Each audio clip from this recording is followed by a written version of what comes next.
Okay, this is the question. We have to do it by the Thevenin theorem.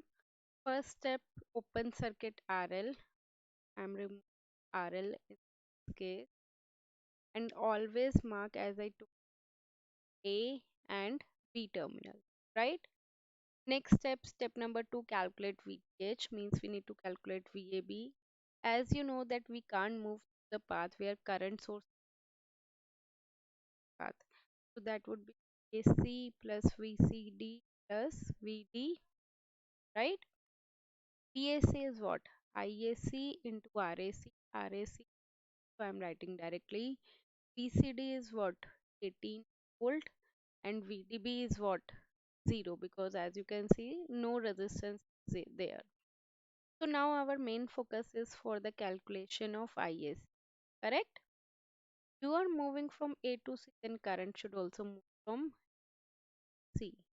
So as you know that it's a current source. So we can't apply KVL in this mesh, and from the current source we'll get direct value, that is IAC and 3 ampere. They are in the same direction or in the opposite direction? Can we say that IAC is equal to 3? So that would be plus 18. 6 plus 18.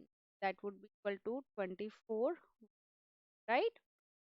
Next step is to calculate RTH. For RTH, voltage source must be short circuit, resistance will be as it is, and current source must be open circuit.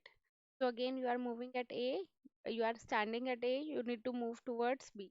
But there is only one resistance, so no problem. RTH would be only equal to 2 ohm. Correct? Now in the last and the final step, we need to calculate I, that is equal to VTH divided by RTH plus RL. VTH is how much? 24. RTH is 2. RL was 4 ohm.